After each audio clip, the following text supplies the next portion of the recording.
Bonjour, chers abonnés sur la chaîne, chers passionnés, amis des oiseaux, des canaris, des chardonnays, encore une nouvelle vidéo sur Canaries du 28. Et aujourd'hui les amis, je vais partager avec vous le nettoyage de l'une de mes volières les amis. Il s'agit bien de la volière des canaris mâles les amis. On les a mis ensemble dans cette volière il y a un mois et demi tout pile les amis. Il fait très froid dehors, je pense qu'ils ont annoncé des moins 5 degrés à partir de demain. Donc ici je me sens bien, donc comme vous avez vu je me suis bien préparé, donc un pull, une polaire et puis ensuite au-dessus, et je commence déjà à avoir chaud les amis. Mais il ne faut pas hésiter à bien s'habiller quand il fait froid, parce que c'est l'une des raisons pour laquelle les éleveurs en fait des fois ils laissent tomber le nettoyage des volières extérieures. Donc une volière extérieure c'est bien pour les oiseaux, comme vous pouvez le voir, ils volent bien, ils se dépensent bien, ils se musclent etc. Mais par contre il ne faut pas être découragé par le froid ou des fois par la chaleur en été quand il faut nettoyer bien sûr vos volières les amis. Donc moi j'ai nettoyé toutes les salles d'élevage le week-end dernier et la volière des perroquets. Et puis aujourd'hui en fait je m'apprête à nettoyer la volière des canaris. Donc ils sont une dizaine je pense, entre 8 et 10 canaris mâles blancs de la saison 2023 les amis. Donc vous allez plus voir les lutinos, donc mes colliers en mutation lutino, tout simplement parce que eux quand je vais nettoyer je sais qu'ils ont un comportement un peu sauvage et donc ils vont plutôt stresser, donc je les ai attrapés. Et puis voici ce qu'ils m'ont fait quand vous avez des oiseaux. Là, donc, quand vous avez des oiseaux qui ne sont pas apprivoisés, voilà, donc ce matin je les ai attrapés, voilà, donc ils m'ont mordu. Donc malgré l'utilisation de l'épuisette ou l'utilisation d'un filet les amis pour les attraper. Donc moi j'aime pas trop attraper les oiseaux sauvages en volière parce qu'il y a de l'inertie et ils ont des mouvements beaucoup plus brusques qui risquent de casser des plumes. Et les amis, chez les becs crochus ou les perroquets, on ne peut pas arracher les plumes, on ne peut pas leur enlever les plumes comme je vous ai expliqué pour les canaris ou les chardonnays, parce que la plume elle est beaucoup plus enfoncée vu la structure de la plume et la robustesse de la plume chez les becs crochus. En fait on ne peut pas leur enlever aussi aisément les plumes comme si on le faisait pour des canaris ou pour des chardonnays. D'ailleurs je vous montrerai en fait la femelle panachée à laquelle on avait enlevé quelques plumes de la queue et des ailes, comment elle est devenue trop belle. Je ferai une vidéo dans les jours à venir pour vous montrer en fait l'évolution. Les plumes ont repoussé, elle est vraiment très belle, rien à voir avec l'état dans lequel je l'avais sortie de la volière. Donc elle était ici et comment les loriquets ils lui avaient en fait abîmé toutes ces belles plumes les amis. Donc pour démarrer, comme vous pouvez voir, il y a quand même des saletés. Donc ça c'est les perchoirs du bon diamètre, donc les canaris ils dorment ici. Déjà quand je viens la nuit en fait, je vois que tous les canaris ils sont là-dessus. Donc dans la journée ils vont se trimballer sur les 4 perchoirs que vous voyez ici. Donc ça c'est des perchoirs perroquets grosses perruches et ça c'est des perchoirs plutôt grosses perruches. Donc j'ai 2 diamètres de perchoirs en longueur et puis j'ai des bons diamètres pour les canaris. Voilà, vous voyez comment ils se mettent. Donc voilà, donc maintenant ils ont compris que c'est bien là. Et comment je le reconnais si jamais je pouvais pas rentrer la nuit ici, en fait c'est avec les fientes. Donc vous pouvez voir que tous les perchoirs ils ont des fientes, ça veut dire que les oiseaux ils savent aller dessus les amis, et c'est une bonne nouvelle pour moi. Pour ceux, ça n'a rien à voir avec les chardonnays et les canaris les amis, mais voilà, quand je fais du bec crochu et des canaris, pour ceux qui souhaitent voir la maturité ou la préparation de leur bec crochu, donc le couple de lutino, maintenant je l'ai mis dans une autre cage le temps que je nettoie et puis je vais le remettre ici. Donc ils cherchent à construire leur nid. Donc je vous rassure, je ne ferai pas de reproduction comme vous le savez, je ne fais pas de reproduction de tous mes oiseaux. Donc les lutinos, je ne les ferai pas reproduire, même si eux ils sont prêts. Donc ils commencent déjà à gratter le bois. Donc ce bois là il date de 1 mois et demi. Donc il y a 1 mois et demi, avant de sortir les canaris, j'avais changé ça, j'avais changé ça, et ça j'avais remis les mêmes. Et je pense que j'ai dû changer une poutre, c'est celle-ci, parce que celle-ci elle est vieille. Donc j'ai changé cette poutre là qui était toute rangée, et j'ai changé ces plaques là plus ces trucs là. D'ailleurs vous voyez la couleur, quand c'est du jaune encore clair, c'est que le bois il est moins vieux que le bois que vous voyez ici. Donc vous voyez déjà comment ils sont rangés. Vous voyez aussi, je sais pas si on va voir ici, regardez ici sur le côté, Regardez comment c'est rangé. Regardez de l'autre côté aussi comment c'est rangé. Voilà, là comment c'est rangé, là comment c'est rangé. Voilà, donc tout ça en fait, ça veut dire que vos grosses perruches ou vos becs crochus, ils cherchent en fait, déjà ils commencent à faire du mouvement, donc ils commencent à être un peu plus dynamiques que statiques, et ils cherchent en fait à avoir des petits copeaux de bois, même s'il y en a pas mal par terre. Donc ça stimule l'instinct de reproduction quand le mâle ou la femelle en fait aille chercher le bois ou la charpie pour nos canaris eux-mêmes. Donc ça fait partie en fait de la préparation. Quand on a un mâle ou une femelle qui vont aller construire le nid eux-mêmes, ça va stimuler l'autre partie du couple, les amis, et c'est ce qui se passe en ce moment. Donc les lutinos, sachant qu'ils n'ont pris aucune préparation, c'est du naturel, je leur donne des fruits, je leur donne des légumes, mais je leur donne peu de graines, donc 30% de graines et 70% de fruits et de légumes tous les 2 jours, les amis. Ah bah en fait vous savez très bien que c'est suffisant pour pouvoir être en bonne forme et chercher à construire, chercher des matériaux et construire le nid. Donc voilà, donc moi je me rends compte aujourd'hui, parce que je rentre pas là aussi, vous voyez comment ils l'ont complètement défoncé. Voilà, donc ça me donne déjà une idée sur les prochains remplacements que je dois faire. Donc malheureusement, il n'y a pas un bois qui ne se gratte pas, un truc comme ça, sauf si on souhaite mettre du métal ou de l'aluminium plutôt. Moi, je préfère travailler avec le bois, c'est un matériau naturel, et puis si ça va simuler les oiseaux à le gratter, etc., en fait, ils dépensent déjà de l'énergie, et c'est bien, c'est très bien. Donc c'est pas grave, d'ici, je pense, 1 mois et demi, 2 mois, je dois changer certaines poutres, ça va trop vite. Le bois, ça va trop vite, c'est pas grave. D'accord, donc je reviendrai sur le nettoyage. Donc quand je commence à nettoyer mes volières, je commence toujours par le haut et je descends. Pourquoi? Exactement comme pour les salles d'élevage à l'intérieur. Parce que quand on fait la partie, les premiers étages du haut vers le bas, en fait toute la poussière descend et ça va dans le sens du nettoyage. C'est-à-dire quand je nettoie les parties supérieures, il n'y a pas de raison pour que la poussière elle remonte quand je vais arriver vers le milieu ou vers le bas, les amis. Alors que si je fais l'inverse, si je commence par nettoyer le bas, je vais donner un coup de poussière, un coup de balai pour faire tomber les poussières, les plumes, etc. Et je vais ressalir le sol. Donc je vous conseille toujours de nettoyer du haut vers le bas. Et ça va vous éviter à faire le travail 2 fois, les amis. Donc moi, le haut vers le bas, ça veut dire quoi? Donc je vois qu'il n'y a pas de plumes. Donc ça tombe bien parce que ces oiseaux-là, ils ont fait leur mue à l'intérieur et je les ai sortis qu'après la fin de la mue, les amis. Un peu de temps avant l'arrivée du grand froid, les amis, pour qu'ils puissent avoir le temps de s'y habituer. Donc je vois que tous les oiseaux ils sont en forme, ils sont un peu sales, mais c'est tout à fait normal, c'est parce qu'ils traînent par terre. J'ai pas de grille de fond. Par contre, j'ai aussi décidé de nettoyer aussi fréquemment. Donc là, pour moi, je vais commencer par nettoyer. Donc si j'avais par exemple des plumes sur la grille, avec une petite brosse, je vais faire tomber les plumes. Et là, comme je vous ai expliqué, ils n'ont pas fait de mue ici, donc il n'y a pas de plumes sur la grille, donc ça m'arrange, je vais aller beaucoup plus vite dans le nettoyage. Donc j'ai déjà pas de plumes, j'ai déjà pas de fientes sur le mur non plus, parce que des fois on a les murs qui sont pleins de fientes, parce que l'oiseau il fait ses fientes en plein mouvement, plein vol. Moi je rencontre surtout ça avec les loriquets. Donc les loriquets ou les loris, quand on les met dans une volière, c'est énormément de travail parce qu'ils ont des fientes liquides en fait, et eux ils peuvent en fait faire des fientes, faire caca grosso modo en plein vol, et ça va salir tous les murs. Donc les canaris, les chardonnay, on n'a pas ce problème là, les amis, mais il faut toujours vérifier les murs. Donc ça veut dire je vais commencer par nettoyer ces perchoirs là, enlever les fientes. Et ensuite je vais descendre vers ces perchoirs là. Je vais peut-être donner un coup de brosse sur les murs pour enlever en fait la poussière, et après on s'attaquera à la litière, les amis. Donc pour ces perchoirs là, j'aurai besoin de cette, je sais pas si on appelle ça une spatule ou un grattoir, je sais plus quoi. Voilà, donc je vais enlever les fientes, et puis j'aurai besoin de lingettes antibactéries. Donc moi j'utilise cette marque là, vous avez dû la voir plusieurs fois dans les vlogs nettoyage sur ma chaîne. Voilà, donc c'est antibactérie, je sais pas si c'est vraiment antibactérie, mais en tout cas, il y a un peu d'eau de javel là-dedans. Donc ça permettra bien sûr de pas stériliser, mais de tuer une bonne partie des bactéries, les amis. Donc comment je nettoie? Donc je pourrais pas faire assis, vous la voyez. Donc voilà, donc je vais prendre mon grattoir, je vais enlever ça, je mets ça comme ça, et puis je fais la même chose de ce côté-là. Comme ça, et une fois que j'ai enlevé le gros, bon, je vais venir, comme pour les cages, je vais venir nettoyer la surface. Voilà, donc du coup, pourquoi ce perchoir-là, il a ce petit chapeau?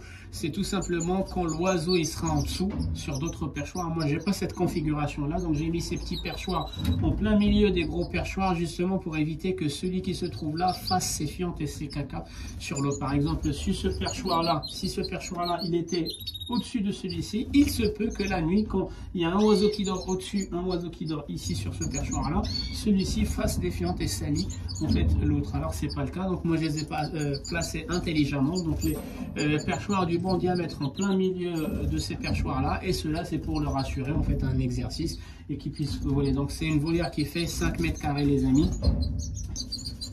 Donc voilà, donc là je vais pas perdre du temps. Donc comme vous avez vu, j'enlève le plus gros avec la spatule, avec le grattoir, et puis je viens avec des lingettes nettoyer et le perchoir et la surface en bas. Donc par la même occasion les amis, quand j'utilise le grattoir pour regarder, pour enlever les fientes, je les regarde les amis. La couleur et la texture des fientes des oiseaux donne un indicateur sur leur santé. Donc là je vois rien de bizarroïde, je vois pas de fientes transparentes, je vois pas de fientes jaunes. Il y a un peu de fientes brunes, noires et vertes, mais en fait vertes c'est parce qu'ils mangent aussi les fruits et les légumes que je donne en fait à mes colliers lutinos. Ils en profitent aussi les canaris pour venir manger, ce qui est un bon signe les amis, parce que les lutinos ne mangent pas tout, il n'y a pas de gaspillage, donc le reste c'est mangé par les canards. Donc j'ai fini de travailler avec le grattoir ou la spatule, donc je vais prendre maintenant mes lingettes et je vais venir désinfecter l'ensemble de ces perchoirs là et je vous reprendrai après. Voilà les amis, j'ai terminé avec tous ces perchoirs là, donc je les ai nettoyer comme j'ai pu. Donc je vais m'attaquer à ces perchoirs là. Donc c'est pareil, il y a des fientes, c'est surtout sur ces perchoirs là, il y a surtout des fientes de collier d'Asie. Donc c'est pareil, je vais essayer de passer ça pour enlever ce qui colle et puis je passerai ma lingette là-dessus les amis et je vous reprends.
Donc les amis, je viens de terminer les perchoirs. Donc ce que je vais faire, c'est que je vais prendre un petit balai et je vais venir donner un coup sur les murs. Donc surtout sur ce mur-là et surtout sur ce mur-là, histoire de faire tomber la poussière. Comme ça, quand je m'attaquerai à la litière, ben, je n'aurai pas à revenir sur les murs les amis. Voilà, et juste donner un coup comme ça. Donc là, il n'y a pas de poussière. Vous faites tomber s'il y a des plumes accrochées, s'il y a des particules de poussière aussi. Donc pour ceux bien sûr qui ont une allergie comme moi, donc là il n'y a pas de poussière, sinon j'aurais mis un masque les amis, n'hésitez pas à mettre un masque. Faut bien se dire que si nous on tombe malade les amis, il n'y a plus personne qui s'occupe de nos oiseaux, donc il vaut mieux ne pas tomber malade en hiver les amis. Voilà, donc je fais pareil de ce côté-là.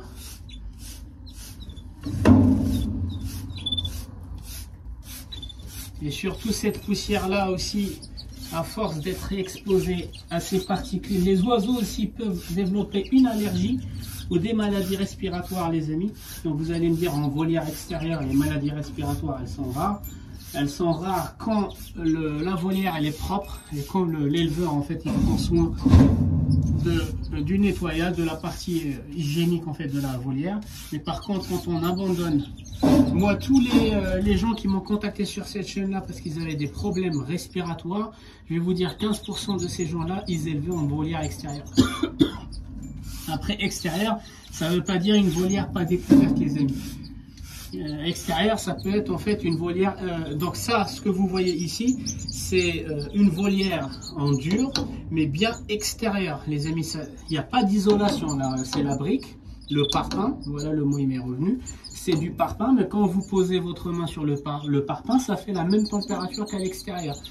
Donc il n'y a pas d'isolation, il n'y a pas de chauffage, il n'y a pas de déshumidificateur, les amis. Donc moi je mets des blocs pour parfumer. D'ailleurs quand je rentre dans cette volière ou dans la volière d'en face, les amis, ça sent bon parce que j'ai mis les blocs dont je vous ai parlé la dernière fois.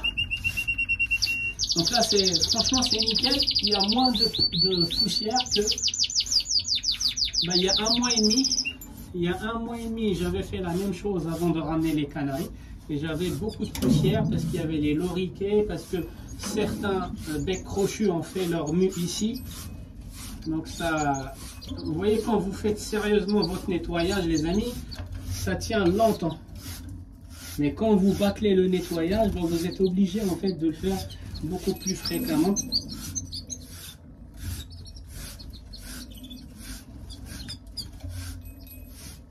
Après moi j'ai pris la décision de ne pas traiter cette surface là parce que ça sert à rien, hein. C'est pour les oiseaux, c'est pas pour recevoir du monde.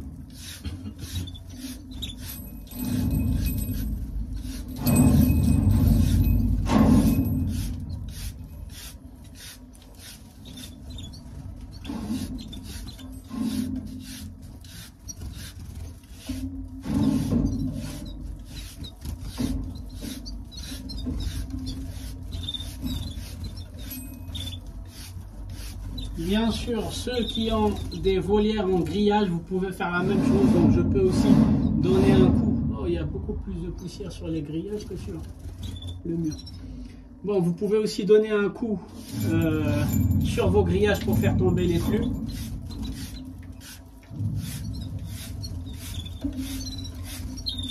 Donc je vais accélérer pour pas que la vidéo dure longtemps, les amis. Donc les amis, je commence à avoir chaud. Malgré qu'il y ait, je pense, une température de -2, -3 à l'extérieur, parce que je nettoie. Et puis le corps humain, c'est une pompe à chaleur, les amis. Quand on bouge, on crée de la chaleur, notre corps produit de la chaleur. C'est pareil pour les oiseaux, donc c'est pour ça il faut leur donner un grand espace. En hiver, ils auront moins froid parce qu'ils sont en permanence en mouvement. Les amis, maintenant on va s'attaquer au sol. Donc les parties supérieures, il y a quand même un peu de poussière parce que j'ai dû donner un coup de brosse aux grilles. Donc je comprends pas pourquoi les grilles elles ont plus de poussière que les murs, mais bon, c'est comme ça à l'extérieur. Et donc du coup je vous montre l'état de ma litière. Donc voilà, donc ça c'est la litière, c'est un mélange de copeaux de maïs et de copeaux de bois, les amis. Donc vous voyez très bien qu'en dessous des perchoirs il y a des fientes, c'est normal, et puis entre les perchoirs il n'y a pas de fientes. Et ça c'est les lingettes que j'ai utilisées là pour nettoyer les perchoirs, donc c'est moi qui les ai jetées. Mais il faut comprendre que quand je suis rentré dans la volière, en fait il n'y avait pas les mouchoirs, c'est moi qui viens de les jeter. Donc là je vais faire un nettoyage complet, donc je vais retirer toute la litière. Donc je vais utiliser un balai et une petite pelle et puis je vais tout mettre dans un sac poubelle. Pour ça, vous voyez que la morsure des lutinos, elle commence aussi à saigner dès que je fais du mouvement. Donc je vais commencer par, donc j'ai déjà désinfecté, mais je vais commencer par protéger. Oui, les colliers, en fait, ils ont des morsures beaucoup plus. Je préfère me faire mordre par un Eclectus ou un Hara ou un gris du Gabon, pas sauvage bien sûr, plutôt que par un collier, les amis. Les loriquets aussi, ils ont une morsure qui fait mal, en fait, parce qu'ils ont une pointe vraiment très fine qui peut aller plus loin dans le derme et l'épiderme. Alors que les gros perroquets, eux, ils peuvent vous faire une entaille, mais pas vraiment plus profonde que ceux qui ont fait une petite pointe. Donc ce que je vais faire, c'est que je vais prendre mon sac poubelle. Voilà, donc là en fait je vous partage ce que je fais déjà en temps normal, mais là c'est juste pour vous montrer que quand on prépare en fait le nettoyage de la volière en amont, quand on s'habille correctement, il n'y a pas de...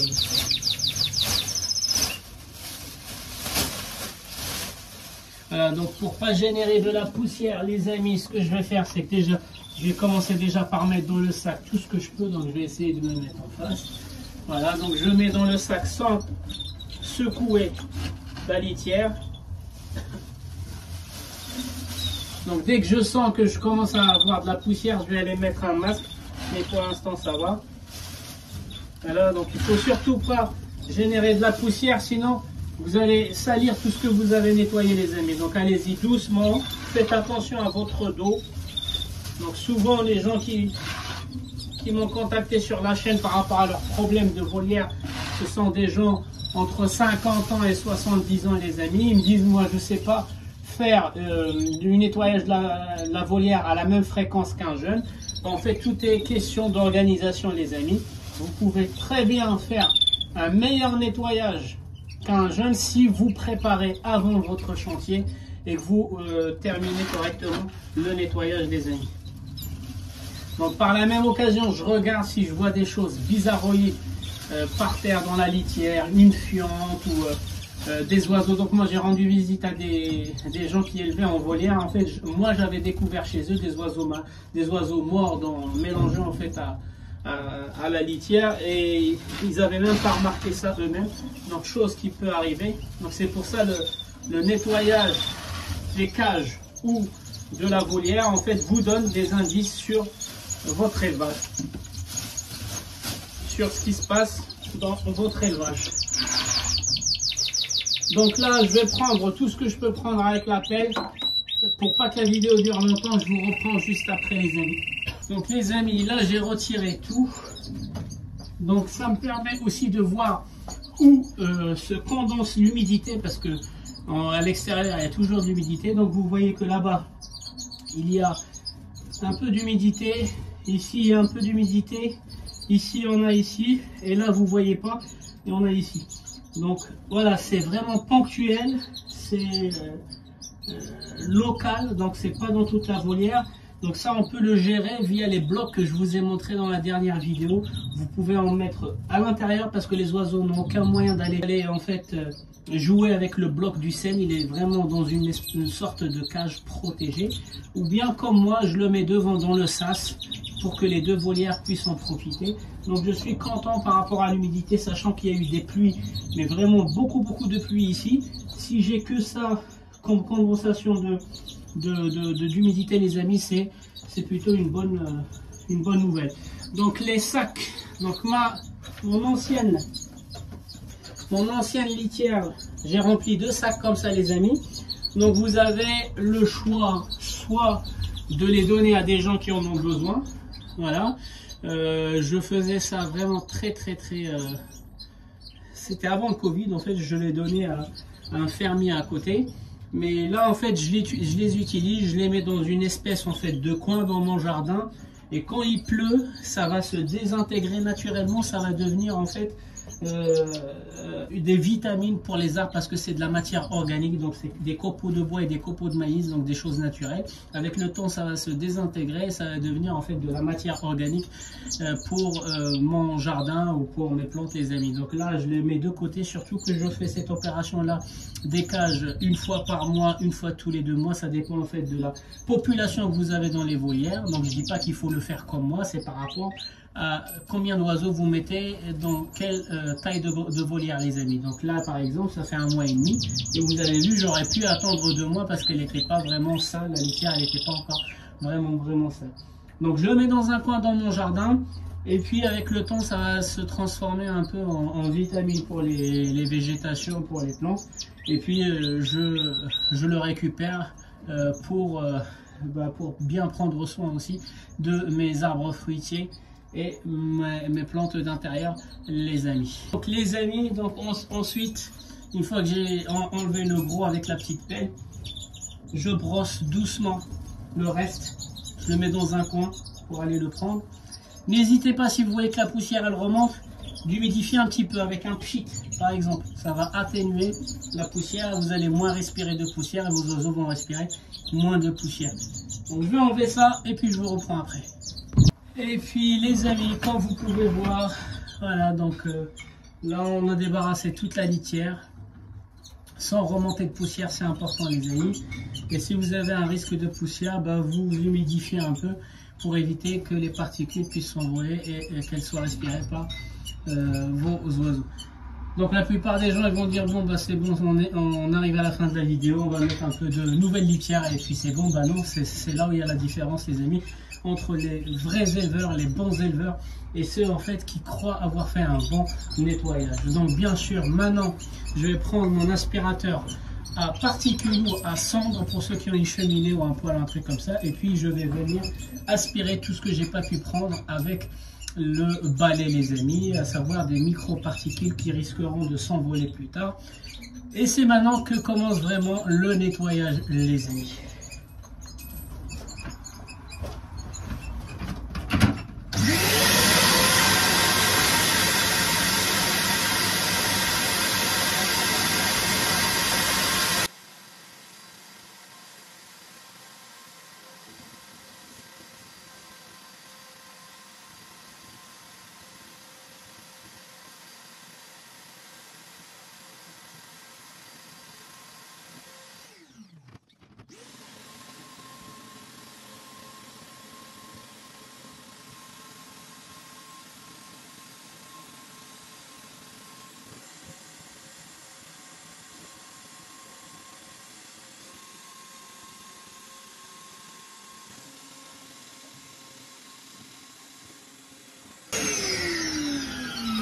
Alors, voilà les amis, donc là je vois une différence entre avant l'aspirateur et après l'aspirateur.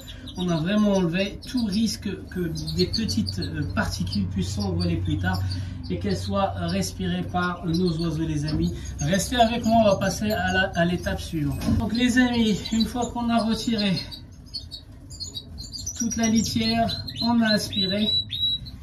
Là, dans ce cas-là, on va venir désinfecter les amis. Un balai, de l'eau de javel. Je ne mettrai pas de Virkon parce qu'on est en hiver et puis l'eau de javel fera l'affaire plutôt, mais en été je fais deux passes. Une première passe avec l'eau de javel et une deuxième passe avec du Virkon les amis. Donc on trempe.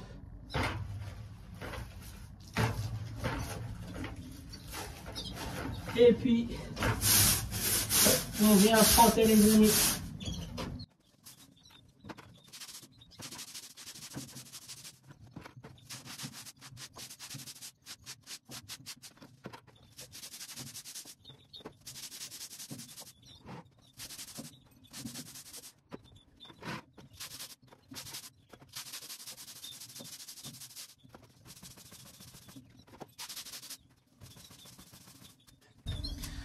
Voilà les amis, donc il y a de l'eau de javel, on va laisser agir et on va passer à l'étape suivante.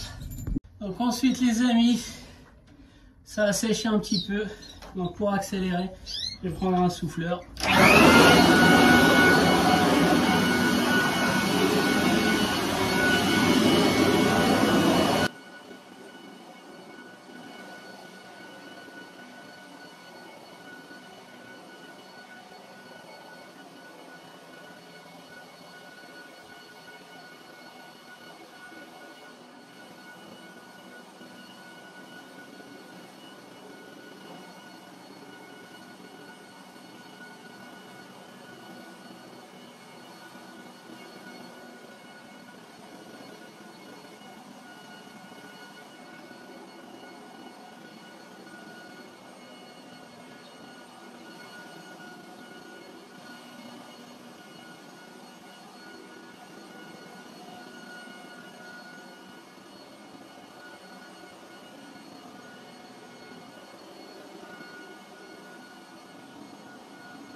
Voilà les amis, donc on a séché, donc parce que c'est pas bon de remettre en fait les copeaux, la litière sur une surface humide, ça risque en fait de développer des germes.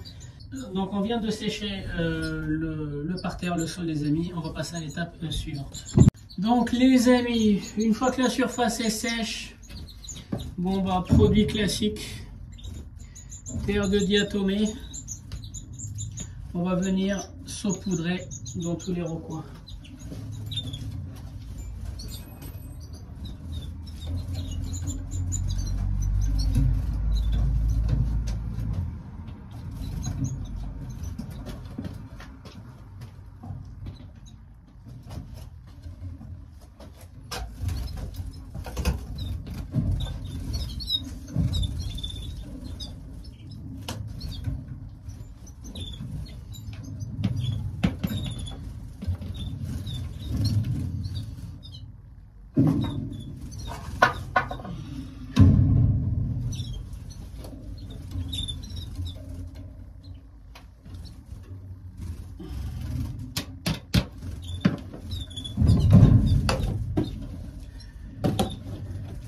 Donc la terre de diatomée, elle permet quoi les amis? Premièrement, elle protège contre les insectes. Vous savez très bien qu'on a un animal dans le jardin qui mange des graines, qui mange des aliments, en fait ça risque d'attirer des fourmis, ça risque d'attirer des scarabées. Ça dépend où vous êtes, mais il y a en fait des insectes qui sont attirés par la nourriture des oiseaux.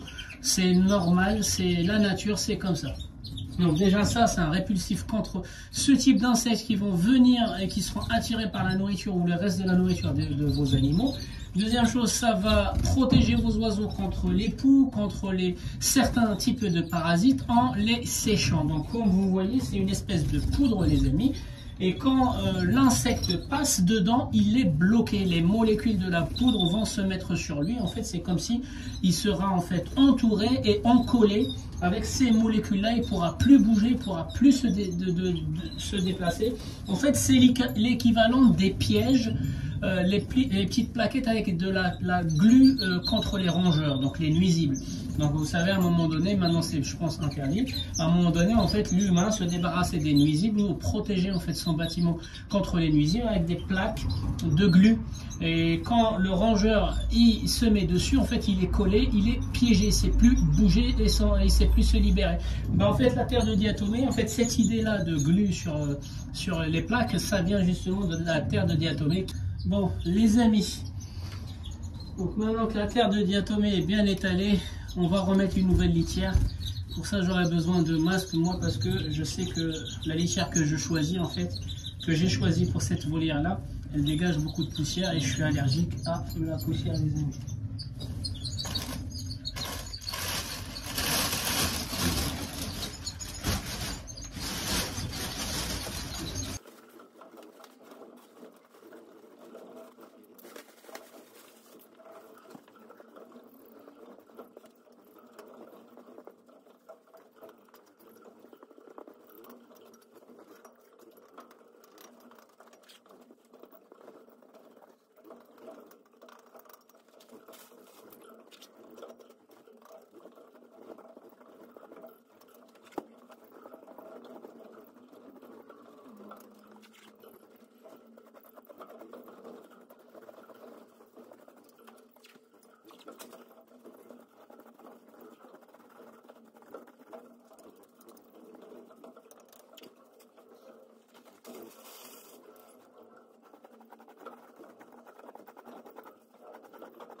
Donc les amis, on arrive à la fin de cette vidéo. Donc souvent on voit en fait beaucoup de vidéos sur YouTube de professionnels, d'amateurs ou de simples youtubeurs, les amis, simples éleveurs qui partagent en fait leur façon de nettoyer les cages. Donc ça c'est très bien, c'est toujours intéressant de voir ce que font les autres, comment font les autres. Par contre, on voit pas beaucoup de techniques concernant en fait la gestion d'un élevage quand il s'agit de volières. Je parle des petits oiseaux comme canaris et chardonneret. Et donc voilà, donc ça vous donne une idée sur ce que c'est un vrai nettoyage d'une volière. Donc sachant que ça aurait rien changé si j'avais des panneaux grillagés à la place des murs, les amis, c'est vraiment la même chose, des poussières. Et on commence toujours par le haut et on descend. Et puis il faut pas oublier que il n'y a pas que les panneaux, il y a aussi le toit et le sol qui constitue en fait une surface de contact direct avec les oiseaux. Donc il faut pas laisser l'ancienne litière et remettre une nouvelle, ou faut pas justement enlever la litière et remettre une nouvelle litière, parce que c'est le meilleur moyen de développer un écosystème en dessous de votre litière. Et quand vous n'êtes pas là, vos oiseaux, ils aiment bien jouer, ils vont aller dans la litière, ils vont creuser, ils vont en fait accéder à cet écosystème qui est forcément que des bactéries, des parasites qui leur sont nocifs, les amis. Puisque mes oiseaux, ils ont été sages pendant le nettoyage, donc vous avez vu, en fait, ils sont pas trop farouches, contrairement aux perruches, aux colliers, qui m'ont mordu d'ailleurs. Donc ils ont été sages, je vais leur nettoyer l'abreuvoir, les mangeoires, l'abreuvoir, et je vais leur donner en fait leur paquet préféré, à savoir le brocoli avec des œufs durs. Les amis, c'était Canaris du 28, je vous souhaite un bon visionnage, et je vous dis à la prochaine vidéo.